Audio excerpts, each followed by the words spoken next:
वास्तवमा संविधान जनताको पक्षमा छ भन्ने कुरा, गरिबी हटाउने पक्षमा छ, गरिब वर्गलाई सम्बोधन गर्ने पक्षमा छ, पछाडि परेको समुदायलाई अगाडि ल्याउने पक्षमा छ र मौलिक हकमा यस्ता कुराहरूलाई मौलिक हकको रूपमा यसले समाधान गर्छ। उद्यमी व्यवसाय 4 जनालाई पोस्ने, दर्जनौंलाई समाप्त पारिदिने, ठुला ठुला उद्योग खत्म पारिदिने, यस्तो काम गर्यो। यो सेटिङमा भएको छ भनेर व्यवसायीहरू उद्यमीहरू खुद भनिरहेका छन्। अनि होइन भन्ने आधार व्यक्त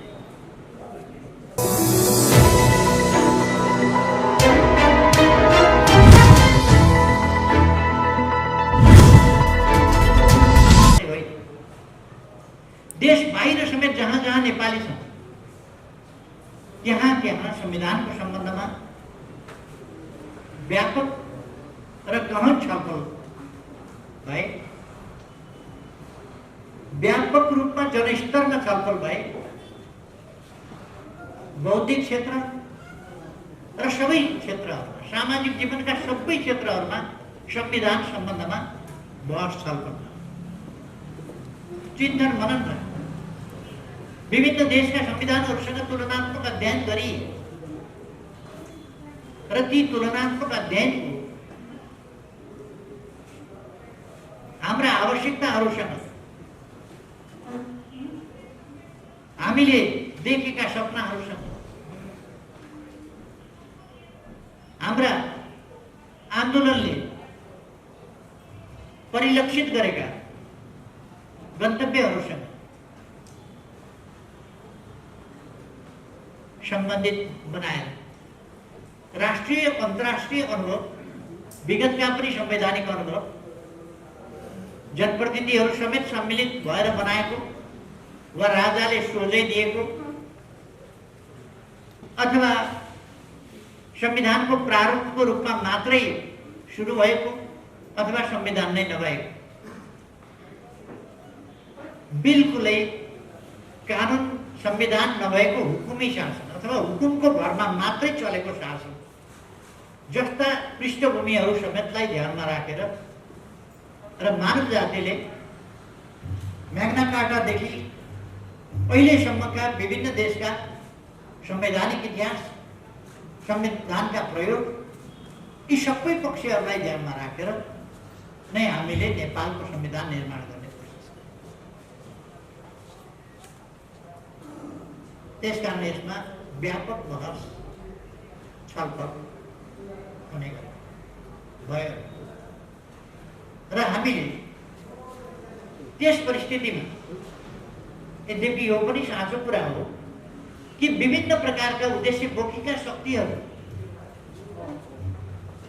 संविधान निर्माणको त्यस अभियानमा र त्यस बहसमा सरिक थिए। स्वार्थ समूहहरूका स्वार्थहरूको टकराव, तानातान, वर्ग हितहरूको, पेशागत हितहरूको, सामुदायिक हितहरूको स्वाभाविक रूपमा तानातान हुनु अनौठो हो। संविधानमा आफ्ना हक अधिकारहरू, आफ्नो समुदाय वा आफ्नो क्षेत्रको कुराहरूलाई समावेश गर्नु र आफ्ना हितहरूलाई सुनिश्चित गर्नु सबैको चाहना हुनु स्वाभाविक हो। त्यस्तै थियो र यसमा अघि भर्खरै सबभन्दा अगाडि बोल्दा सुभाषजीले राखि पनि सक्नुभएको छ, तत्कालीन संविधान सभा अध्यक्षजीले राखिसक्नुभएको छ, कुन कुन प्रकारका शक्तिहरूका कस्ता प्रकारका खेलहरू र दबावहरू थिए। ती सबैहरूलाई पनि झेलेर पछारेर संविधान अनेक बाधा, व्यवधान, अडचन र अप्ठ्यारो, ती सबैलाई पराजित गरेर हामीले संविधान जारी गर्यौं, हामीले संविधान प्राप्त गर्यौं र आज त्यसै कारण हामी यो संविधान दिवस र यो राष्ट्रिय दिवस मनाइरहेका छौँ।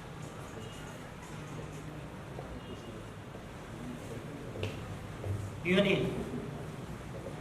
सार्वभौम सत्ता सम्पन्न जनताले वास्तवमा आफ्नो सार्वभौम सत्ता जहिले पनि जनतामा निहित हुन्छ। तर जबसम्म जनताले त्यो अनुभूत गर्ने र त्यसलाई सुनिश्चित गरेर लिपिबद्ध ढङ्गले मूल संविधानको रूपमा आफ्नो त्यो वर्चस्व हासिल गर्दैनन् तबसम्म त्यो खोसिएको हुन्छ र विभिन्नले सार्वभौम सत्ता आफूमा रहेको, सार्वभौम सत्ता या सम्पूर्ण राज्य शक्ति आफूबाट निश्रित हुने जस्ता कुराहरू आजको अथवा आजभन्दा 6 वर्ष अगाडि हामीले जारी गरेको संविधानले जनतामा रहेको सार्वभौम सत्ता र जनताबाट राज्य शक्ति निश्रित हुने र जनता नै सम्पूर्ण शक्तिका स्रोत हुने कुरालाई सुनिश्चित गरिएको छ संविधानमा। त्यसकारण यो यस रूपमा यस उचाइबाट जनताको सार्वभौम सत्ता र सम्पूर्ण शक्तिका स्रोत जनता हुन् भन्ने कुरा लिपिबद्ध गरेर देशको संविधान अर्थात् मूल कानुनमा व्यवस्थित गरिएको थियो। त्यसकारण यस दिनको असाधारण महत्त्व छ। त्यसै कारण हामीले राष्ट्रिय दिवस पनि भनेका छौँ।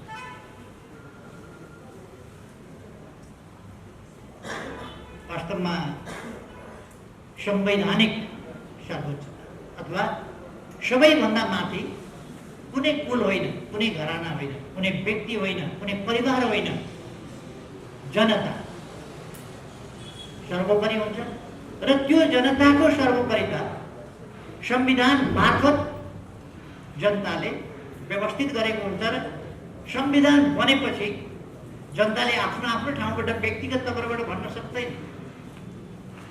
आफ्नो इच्छाको अभिव्यक्ति उसले सङ्गठित रूपमा संविधानमा समाविष्ट गरेको हुन्छ। संविधान निर्माणको क्रममा जब संविधान जनताबाट निर्वाचित संविधान सभा अर्थात् जनताका वास्तविक प्रतिनिधिहरूबाट लेखिन्छ। नेपालमा भएको त्यही हो र यसरी जनतामा रहेको सार्वभौम सत्ता सम्पूर्ण शक्तिका स्रोत हुने कुराको प्रत्याभूति संविधान मार्फत हुन्छ। यसर्थ संविधानको सर्वोच्चता भनेर हामी भन्छौँ र यो दिन संविधानको सर्वोच्चता कायम भएको दिन। यस दिनसम्मले पुर्याउनु धेरै नेपालका सपूतहरू वीर वीराङ्गनाहरू शहादत प्राप्त गर्नुभयो पर्यो र अघि नै पनि हामीले शहीदहरूप्रति श्रद्धाञ्जली अर्पण गरिसकेका छौँ। फेरि पनि म सम्पूर्ण ज्ञान शहीदहरूप्रति हार्दिक श्रद्धासुमन अर्पण गर्न चाहन्छु। यस आन्दोलन गर्नका लागि विचार चाहिन्छ। विचारको रूपमा प्रस्तुत गरेर जनताको हित कसरी हुन्छ, राष्ट्रको हित कसरी हुन्छ, राष्ट्रको रक्षा कसरी हुन्छ र जनताको हितको रक्षा कसरी हुन्छ भनेर जुन विचारहरू अगाडि सारे ती विचारहरूलाई सङ्गठित रूप दिएर संगठनात्मक ढङ्गले ती विचारलाई सङ्गठित ढङ्गले ती विचारलाई अगाडि बढाए। दलहरू खुले, प्रतिबन्धित अवस्थामा दलहरू खुले र सङ्गठित ढङ्गले विचारहरूलाई अभियानको रूपमा आन्दोलनको रूपमा अगाडि बढाए।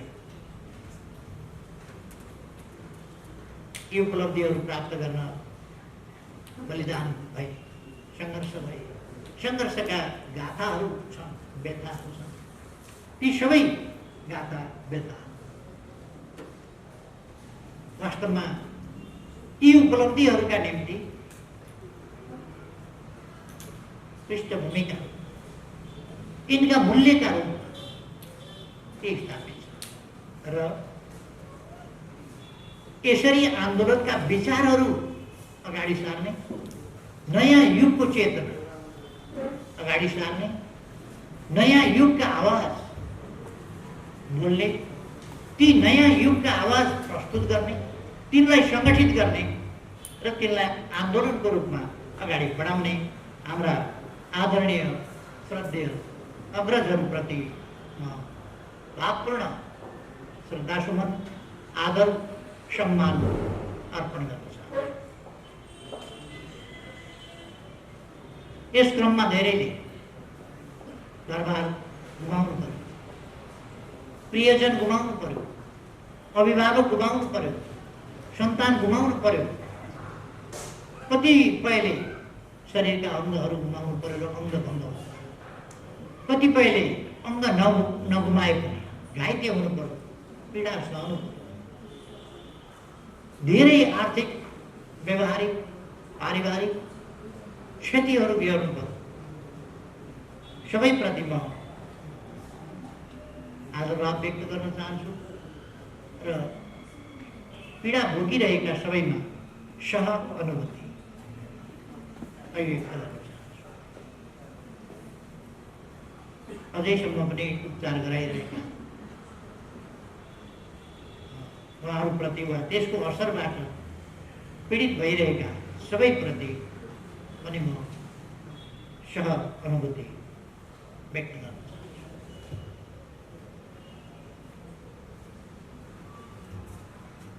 दिदीबहिनी तथा दाजुभाइहरू, हाम्रो संविधान जारी हुनुको एउटा युगको अन्त्य र अर्को युगको सुरुवात पनि, एउटा युगको अन्त्य, सामन्ती युगको अन्त्य, सामन्ती बोलवाला, सामन्ती राज रजाइको, सामन्ती अधिनायकत्वको, सामन्ती राजको अन्त्य र जनताको राजको, वास्तविक जनताको राजको सुरुवातको एउटा कोसेढुङ्गा पनि, अर्थात् यस्तो कोसेढुङ्गा हो जसले पुरानो युगको, असमानताको युगको, थिचोमिचोको युगको, भेदभावको युगको अन्त्य गर्ने उद्घोष गर्यो र नयाँ युगको, नयाँ बिहानीको प्रारम्भ उद्घोष गर्यो। नरसिंहप्रसाद देवकोटाले भन्नुभए जस्तै सुनको दिन एक उदाउँछ रे भन्ने सुनको दिन, अथवा नेपाली जनताका लागि सुनौला दिन आउन सक्छ भन्ने आशा, थप आशाको नयाँ ढोका उगार्यो, जसबाट सम्भावनाका फराकिला क्षितिजहरू देखिन्छ। र मैले अघि नै भने, जनताबाट निर्वाचित, जनताले निर्वाचन गरेका आफ्नै प्रतिनिधि मार्फत संविधान निर्माण गर्ने, आफ्नो संविधान आफैले निर्माण गर्ने वास्तविक पहिलो अभ्यास नेपालमा यो सानो कुरा हो। यहीँबाट वास्तविक अर्थमा जनताको सार्वभौम सत्ताको प्रयोगको प्रारम्भ हुन्छ। यसले र यस क्रममा अनेक प्रकारका उतार चढाव व्यवधानहरू भए। ती व्यवधानहरूका विरुद्धको हाम्रो सङ्घर्ष, हाम्रो अडान, ती कुराहरूले हामीलाई एउटा सार्वभौम राष्ट्र, स्वाधीन राष्ट्र, स्वतन्त्र राष्ट्र, आफ्ना निर्णय आफैले गर्ने स्वतन्त्र अधिकार भएको राष्ट्र त्यस रूपमा उभ्याउने, त्यस सन्दर्भमा यसले अत्यन्तै महत्त्वपूर्ण योगदान गर्यो र वास्तवमै नेपाल एउटा सार्वभौम राष्ट्र, जहाँ अरूद्वारा निर्देशित होइन, अरूद्वारा निर्देशित ढङ्गले संविधान जारी हुने वा नहुने वा अरूका इच्छा र आवश्यकता अनुसार अरूका हितहरूको प्रतिनिधित्व गर्ने त्यस्तो संविधान जारी गर्ने वा जारी गर्ने नगर्ने कुराको टुङ्गो पनि अरूले गर्ने युगको अन्त्य भयो। र संविधान जारी नगर्नका लागि दिएका दबावहरूलाई पनि पराजित गरेर एउटा नयाँ युग, वास्तवमा नयाँ युग र नेपालको उचाइ, नेपालको अवस्था माथि उठ्यो, नेपालको हैसियत माथि उठ्यो। संविधान जारी हुने प्रक्रियामा जे देखा परे तिनका विरुद्धको हाम्रो सङ्घर्ष र संविधान जारी हुने कुराले र संविधानका अन्तर्वस्तुहरूले ती कुराहरूलाई स्पष्ट गरेको छ।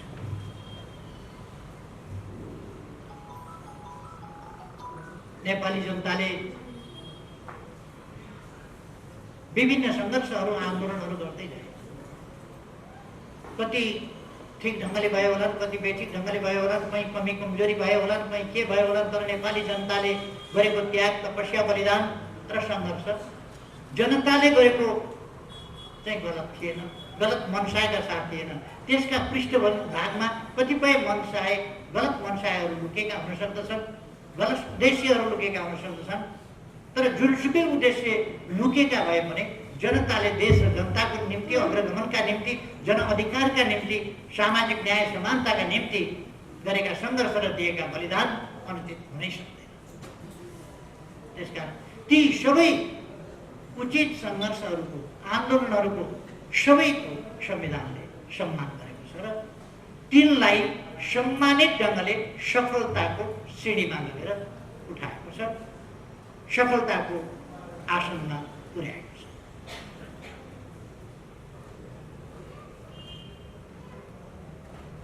यसले सापेक्षित रूपमा भन्ने हो भने अब राजनीतिक परिवर्तनका लागि सङ्घर्ष गर्नुपर्ने अवस्थाको अन्त्य गरेको छ।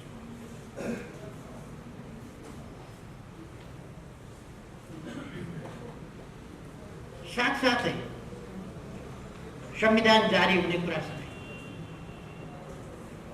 नेपालमा एउटा ठुलो डिबेटको विषय छ। राजनीतिक परिवर्तनका लागि, आन्दोलनका लागि, क्रान्तिका लागि, सामाजिक परिवर्तनका लागि हिंसा अनिवार्य हो कि होइन, हिंसा अनिवार्य शर्त हो कि होइन भन्ने कुराको एउटा बहस थियो, मतभेदहरू थिए। तर हामीले अनेक प्रकारका शस्त्र द्वन्द्वहरू हेऱ्यौँ, अनेक चिज हेऱ्यौँ। तर नेपालको संविधान जारी भएसँगै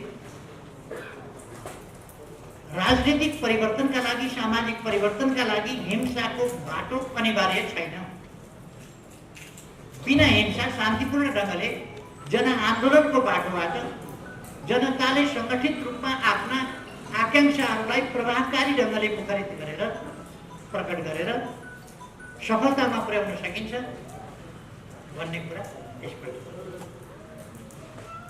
र संविधान जारी हुने कुराले नेपालमा परिवर्तनका लागि हिंसा अब आवश्यक छैन, आवश्यक छैन भने यो स्वीकार्य पनि, यो आवश्यक छैन र स्वीकार्य हुँदैन भन्ने कुरा स्पष्ट गरेको छ। नेपाली समाज अनेक प्रकारका असमानता, विभेद, असमानता भन्दा पनि चर्को असह्य कुरा के हो भने असमानता बेठिक हो।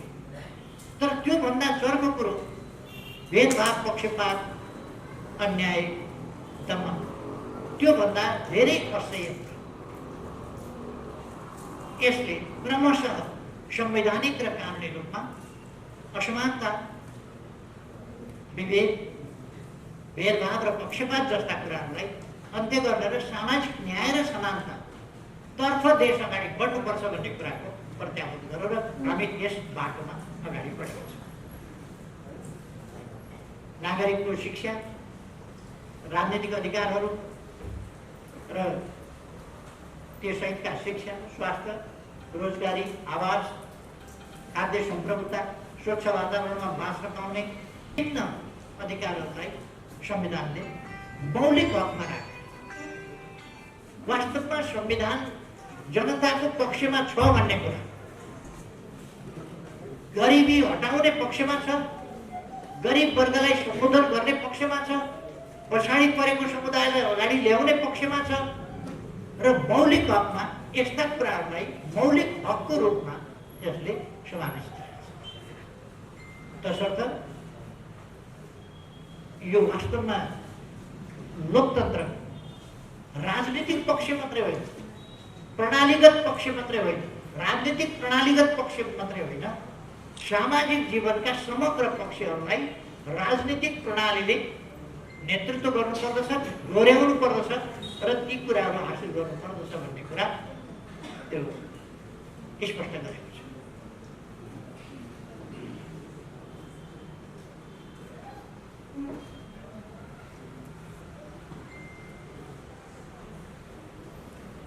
यसले समानताका कुराहरूलाई, समानताका पक्षहरूलाई औपचारिक पक्ष वा सैद्धान्तिक पक्षमा स्वीकारोक्ति जनाएको मात्रै होइन, व्यवहारिक रूपमा यसले समानुपातिक समावेशिता,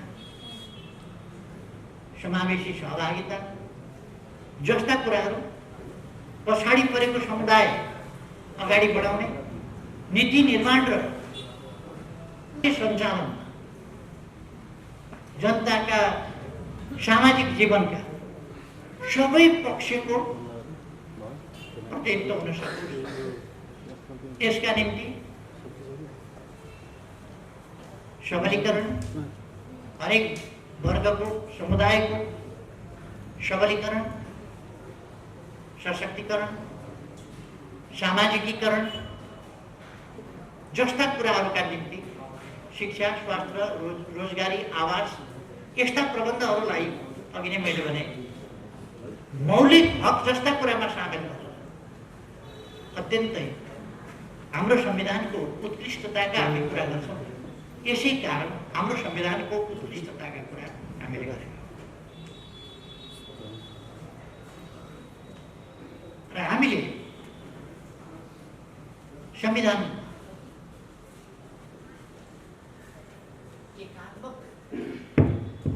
एकात्मक प्रणालीका ठाउँमा तीन तहको प्रणाली, संघीय, प्रादेशिक र स्थानीय, तीन तहको विकेन्द्रित, अधिकार प्रत्यायोजित,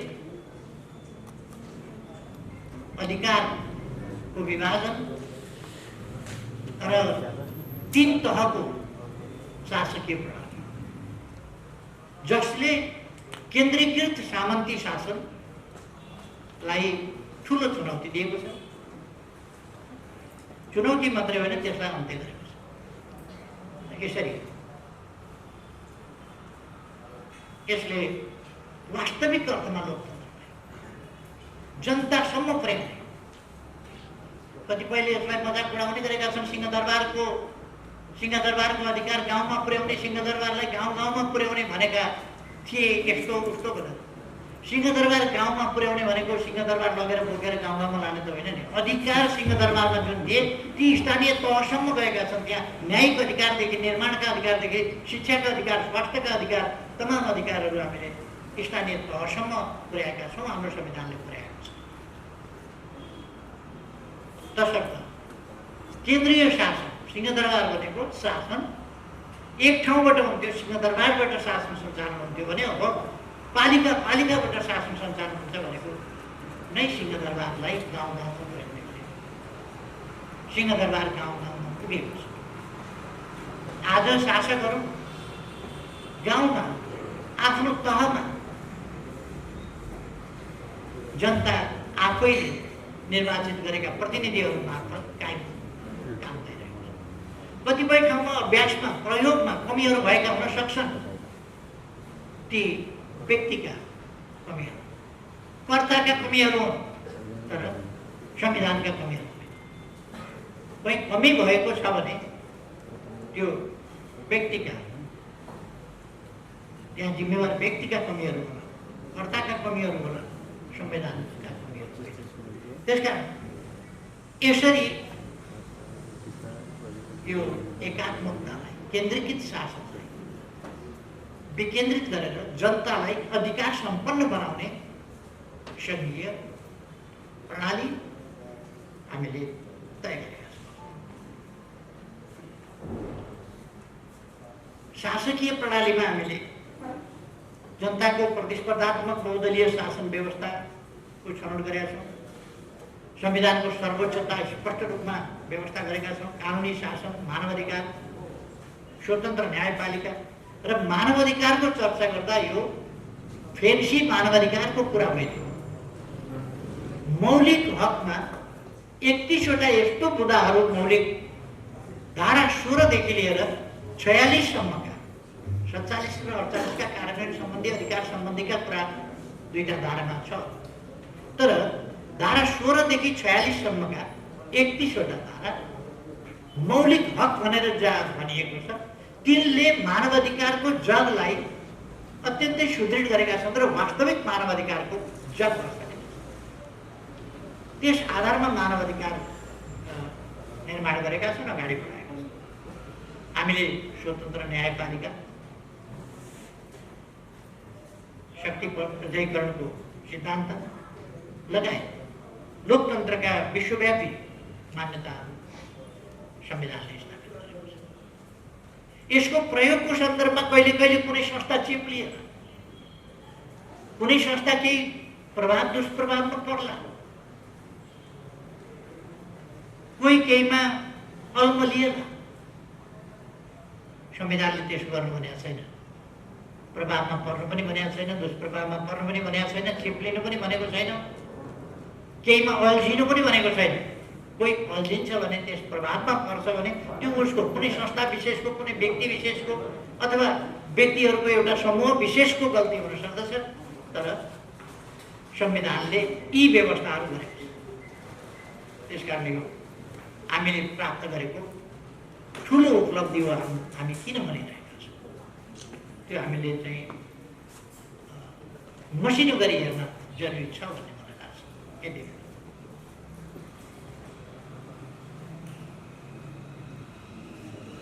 सारमा भन्ने हो भने नेपालको संविधान नेपालको राजनीतिक आन्दोलनको अघि मैले भने एउटा महत्त्वपूर्ण कोसेट हुन्छ, जसले एउटा नयाँ युगको सुरुवात गरेको छ, जसले नयाँ युगतर्फको एउटा ढोका खोलेको छ र जसले सम्भावनाको फराकिलो क्षितिज खोलेको छ, जसले हामी भविष्यको सुनौलो यहाँ देख्न सक्छौँ। र अघि मैले भने जस्तै यो जनताका प्रतिनिधिहरूबाट बनेको ठुलो उपलब्धि हो। लामो समयदेखि जनताले देखेका सपनाहरू पुरा हुने बाटो अब यसले प्रशस्त गरेको दिन हो। यसरी हामीले आन्दोलनका उपलब्धिहरूलाई संस्थागत गरेका छौँ र अब यस प्रकार एक ढङ्गले भन्ने हो भने नेपाली समाजलाई स्थायित्व र समृद्धिको दिशा यस संविधानले अगाडि बढाउने मार्गदर्शन गरेको छ। त्यसकारण यो एउटा ऐतिहासिक दस्तावेज हो। यो जनताको आकांक्षाको परिपूर्तिको दस्तावेज हो, आन्दोलनको सफलताको दस्तावेज हो। संविधान निर्माणमा विभिन्न पक्षहरूले, विभिन्न शक्तिहरूले, आम जनताले खेलेको महत्त्वपूर्ण भूमिकाहरूको र सबैले गरेका प्रयासहरूको सफलताको यो एउटा द्योतक हो। र यस काममा नेतृत्वदायी भूमिका खेलेकोमा हाम्रो पार्टी यी सबै काममा नेतृत्वदायी भूमिका खेलेको छ नेकपा एमाले। त्यसकारण म हाम्रो पार्टीले खेलेको भूमिकाप्रति आज यस 7औं संविधान दिवस एवं राष्ट्रिय दिवसको सन्दर्भमा गर्व गर्छु। हाम्रो सिङ्गै पार्टी यसमा गर्व गर्छ हामीले खेलेको भूमिकाप्रति, जसले यी सबै सफलताहरू प्राप्त गर्न सक्छ। आगामी दिनमा त्यसको रक्षा, कार्यान्वयन र विकास अघिदेखि हाम्रो प्रदीप गेवालीले पनि राखिसक्नु भएको छ। हाम्रो कर्तव्य रक्षा, कार्यान्वयन र विकास, यसमा हाम्रो ध्यान जान जरुरी छ। हाम्रो पार्टीको ध्यान गएको छ र त्यो भूमिका प्रभावकारी ढङ्गले हाम्रो पार्टीले खेल्नेछ।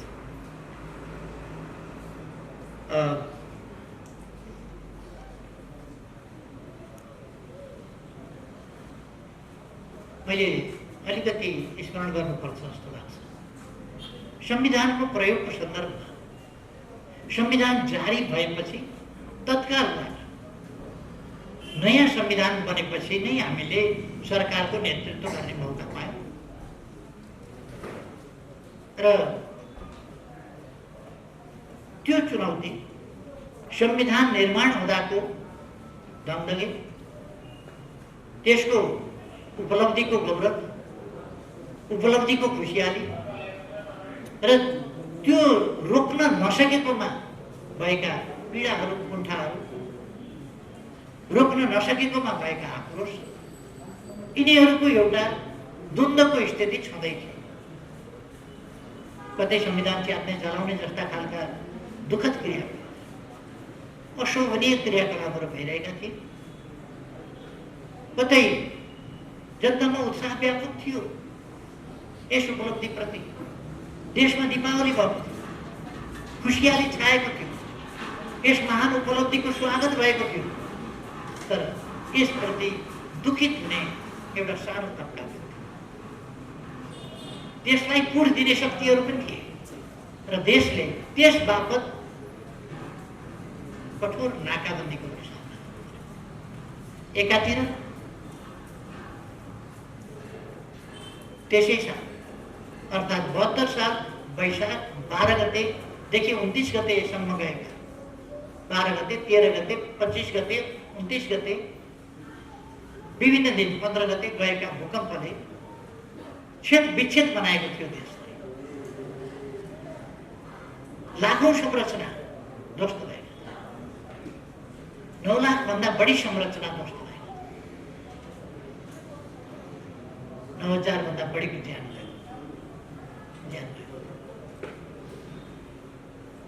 धेरै हजारौं मान्छे, 22,000 भन्दा बढी आइदिए। त्यो पीडाबाट हामी, त्यही पीडाको स्थितिमै हामीले संविधान बनाउनु पर्यो। संविधान बनाउन नदिनका निम्ति नदिने शक्तिहरू, संविधान संविधान भन्ने, संविधान सभा भन्ने, तर संविधान सभा भङ्ग गर्नेदेखि लिएर संविधान बनाउन अगुवाई गर्ने शक्तिहरूमाथि हमला, शारीरिक हमला गर्ने, केले हानेन, माइकले हानेनन् कि केले हानेन, ती सबै झेलेर हामी आएका थियौँ र देशले संविधान जारी हुने बित्तिकै नाकाबन्दी, त्यसको सफलतापूर्वक डटेर राष्ट्रिय गौरव, राष्ट्रिय स्वाभिमानलाई झुक्न नदिएर, सम्झौता नगरेर संविधानलाई हामीले रक्षा गर्दै, त्यसको प्रतिवाद गर्दै स्वाभिमानपूर्वक दृढताका साथ हामी अगाडि बढ्यौँ। त्यस कामको नेतृत्व हाम्रै पार्टीको नेतृत्वमा बनेको सरकारले गरेको थियो। मलाई गर्व लाग्छ। राष्ट्रिय स्वाभिमान झुक्न नदिएर, राष्ट्रिय हितहरूलाई कमजोर हुन नदिएर, अरूले खुट्टा कमाएका बेला, अरू लकपकाएका बेला नेकपा एमाले अत्यन्तै दृढताका साथ अगाडि बढेको थियो। त्यसपछि निर्वाचन गराउन कठिन भएको थियो। बडो मुस्किलले निर्वाचन गराइयो। संविधान निर्माण गर्न एउटा संविधान सभा समाप्त पारेपछि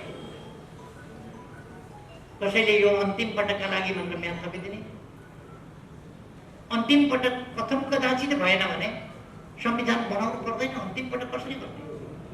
प्रथम कदाचित हुन सकेन भने नभइरहेको पृष्ठभूमिमा अन्तिम पटक लागि दबावको मनसाय हुन सक्दछ, तर यति जोखिममा, यति चुनौतीमा एउटा राष्ट्रलाई हाल्न धकेल्न मिल्दैन।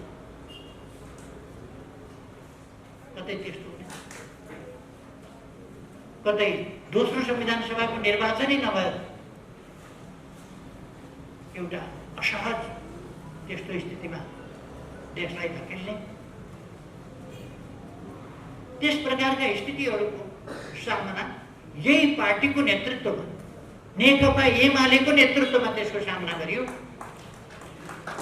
र हामीले निर्वाचन गराएर छोड्यौँ। संविधान सभाको दोस्रो निर्वाचन पनि गराएर छोड्यौँ, संविधान जारी गराएर छोड्यौँ। त्यसपछिको नाकाबन्दी लगायतका विरोधहरूको तिनलाई पनि साम्य गराएर छोड्यौँ र निर्वाचन, संविधान जारी भइसकेपछि निर्वाचनबाट, पहिलो निर्वाचनबाट, अहिले हामी पहिलो संसदीय कालमै छौँ, पहिलो अधिवेशन कालमै छौँ। अधिवेशन त पहिलो होइन, यो संसद चाहिँ पहिलो संसदको कालमा छौँ संविधान जारी भएपछि। यसबाट हामी सरकारमा आएपछि यस संविधानको कार्यान्वयनको जिम्मा हाम्रो काम। हामीले संविधानले सङ्घीय संरचनाको परिकल्पना गर्यो, त्यो आदेश दियो, तर संरचना थिएन। त्यस्तो ठाउँमा संरचनाको तयारी गर्ने, त्यसको कार्यान्वयन गर्ने, तीन तहका सरकारहरू सञ्चालन गर्ने, तिनका बीचमा कसरी सञ्चालन गर्ने, अधिकारको बाँडफाँड संविधानले बोटो गरेको छ। त्यसबाहेक संविधान कार्यान्वयनका निम्ति कानुन निर्माण गर्ने, संविधान यत्तिकै कार्यान्वयन हुन सक्दैन कानुन बिना। त्यसका लागि हामीले कानुन निर्माण गर्ने, संरचनागत कामहरूलाई अगाडि बढाउने, शक्तिको बाँडफाँड, वित्तीय बाँडफाँड समेत, अधिकारको बाँडफाँड लगायतका कार्यहरू हाम्रो सरकार अत्यन्तै सफलताको साथ।